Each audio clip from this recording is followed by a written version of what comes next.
আসসালামু আলাইকুম, কেমন আছেন সবাই? আশা করি সবাই ভালো আছেন। তো আজকে আমরা যেটা করব, এমন একটা কোশ্চেনের অ্যান্সার খুঁজতে যাব। কোশ্চেনটা খুবই পপুলার একটা কোশ্চেন, কোশ্চেনটা সবার মুখে মুখে থাকে, এই এমন একটা কোশ্চেন। কোশ্চেনটা যেন নিজে একটা কোশ্চেন। ওকে, তো আমি পেঁচাচ্ছি কেন? কোশ্চেনটা হচ্ছে যে আপনি আপনার এইচটিএমএল সিএসএস দিয়ে বানানো প্রজেক্টটা কিভাবে লাইভ করবেন, লাইভ করে আপনার জিএফকে দেখাবেন, ফ্রেন্ডকে দেখাবেন, বন্ধুকে দেখাবেন, বান্ধবীকে দেখাবেন, তাই না? তো আপনি আপনার এইচটিএমএল সিএসএস প্রজেক্টটাকে কিভাবে লাইভ প্রজেক্টে মানে লাইভ লিঙ্ক তৈরি করবেন ওই প্রজেক্টটা, সেই জিনিসটাই আমরা আজকে দেখব। এটা আমরা আজকে যেটা করব সেটা হচ্ছে যে গিটহাব দিয়ে এই জিনিসটা কিভাবে করব। ওকে, তো চলেন সরাসরি দেখা যাক যে আমরা কীভাবে করব। তো এর জন্য প্রথমে আপনাকে যেটা করতে হবে সেটা হচ্ছে যে গিটহাব ওয়েবসাইটে যেতে হবে। ওকে, তো এখানে আমি হচ্ছে অ্যাকাউন্ট করা নিয়ে কিছু দেখালাম না, এটা খুবই ইজি, অ্যাজ ফেসবুকে যেভাবে অ্যাকাউন্ট করেন সেভাবে যায় অ্যাকাউন্ট করে নেবেন। ওকে, সো ফর এক্সাম্পল আপনার একটা গিটহাবে অ্যাকাউন্ট আছে, আপনি গিটহাবে লগ ইন করলেন, লগ ইন করার পরে দেন যে স্টেপটা, সেই স্টেপ থেকে আমরা শুরু করতেছি। তো এরকম আসবে গিটহাবের ড্যাশবোর্ডটা লগ ইন করার পরে, log in registration as simple এই জিনিসগুলো।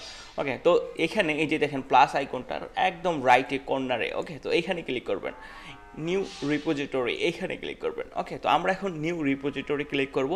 এইটার নাম দিব হচ্ছে আপনার যে প্রজেক্টটা, সেই প্রজেক্টের নাম অনুসারে এটার নামকরণ করবেন।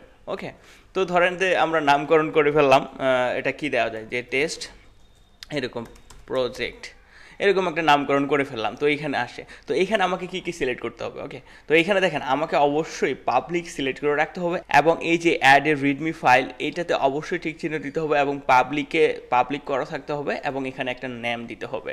তারপরে হবে ক্রিয়েট রিপোজিটরি করবেন। ওকে, সো একটু ওয়েট করেন। তারপরে আমরা এন্টার করব হচ্ছে এই যে রিপোজিটরির ভিতরে এন্টার করব। তো এইখানে আমাকে এখন যেটা করতে হবে, আপনার যে প্রজেক্টটা, ওই প্রজেক্টের ফাইলগুলো এখানে আপলোড করতে হবে, মানে ফাইলগুলো অ্যাড করতে হবে। তো আমরা যেটা করব, এই যে দেখেন একদম এই পাশে যে অ্যাড ফাইল আছে, তো এইখানে আমরা দেব আপলোড। ওকে, তো আপলোডে যাওয়ার সময় এখানে এরকম আসবে। এখানে আমরা দুটো জিনিস করতে পারি, এক হচ্ছে সিলেক্ট করে করতে পারি, এক হচ্ছে ড্রাগ করে এখানে ড্রপ করে দিতে পারি। তো ধরেন আমরা যেটা করা যায় সেটা হচ্ছে যে আমাদের এটা প্রজেক্ট, সো এই প্রজেক্টের সবগুলো ফাইলকে আমরা হচ্ছে এরকম ড্রাগ করলাম, ড্রাগ করে হচ্ছে আমরা এখানে ড্রপ করে দেবো। বা আপনারা যেটা করতে পারেন সেটা হচ্ছে যে এখান থেকে ফাইলটা চুজ করে দিতে পারেন যে আপনি কোন ফাইলটাকে আপলোড করতে যাচ্ছেন। তো সব থেকে ইজিয়েস্ট ওয়ে হচ্ছে এভাবে ধরবেন, সবগুলোকে সিলেক্ট করবেন, সিলেক্ট করে এই যে এরকম করে এখানে ড্রপ করে দেবেন, মানে এখানে ছেড়ে দিবেন। ওকে, সো একটু ওয়েট করবেন। অবশ্যই এই সবগুলো ফাইল কিন্তু আপলোড হইতে হবে, এবং আপলোড হইলেই যে শেষ এরকম না, আপলোড হওয়ার পরে কিন্তু এখানে এই যে কমিট চেঞ্জেস এটাতে ক্লিক করা লাগবে অবশ্যই। ওকে, এটাতে না ক্লিক করলে কিন্তু মানে এটা না সেভ করলে কিন্তু হবে না। তো একটু ওয়েট করবেন, সব ফাইলগুলো যখন আপলোড হয়ে যাবে তো এইখানে কিছু একটা লিখতে পারেন বা আপনি নাও লিখতে পারেন। তো এইখানে কমিট চেঞ্জেসে ক্লিক করতে হবে। ওকে, একটু ওয়েট করেন, একটু ওয়েট করে ফাইলটা প্রসেস করবে, প্রসেস করে আপনাকে এর পরে যে স্টেপটা ওইখানে নিয়ে যাবে। তো আমরা কিন্তু মোস্ট অফ দ্য থিং কিন্তু করে ফেলছি। তো এখন একটা সিম্পল জিনিস করা লাগবে, এইটাকে আমাকে রুটে মানে মাস্টার প্রজেক্ট করা লাগবে। সো এই জিনিসটা আমরা কীভাবে করবো, এই যে দেখেন উপরে একবারে সেটিংস, ওকে, সেটিংসে ক্লিক করব। সেটিংস থেকে ক্লিক করার পরে আমরা সার্চ করব সোর্স। ওকে, সোর্স, এই যে দেখেন সোর্স, এই যে সোর্স। তো আমরা যেটা করব, এখানে নাম থাকবে, আমরা ক্রিয়েট করে দেবো মাস্টারে সিলেক্ট করে দেবো। তো এখানে আর কিছু করার দরকার নেই, যেটা করতে হবে সেটা হচ্ছে সেভ। ওকে, তো সেভে ক্লিক করলাম। এখন আমার প্রজেক্টটা লাইভ হয়ে গেছে।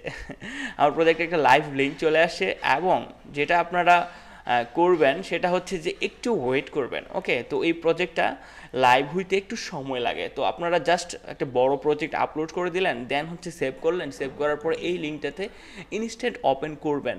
ওকে, তো যেটা হবে যে ইনস্ট্যান্ট ওপেন করার পরে এখানে লেখা থাকবে যে আপনার this project is a maintenance mode or something like that, এরকম কিছু একটা লেখা থাকতে পারে। তো এরকম যদি হয় তো আপনি মনে করবেন যে সব কিছু ঠিক আছে, but it's need some time to make the project live. Okay, তো কিছু সময় লাগবে প্রজেক্টটা লাইভ হইতে।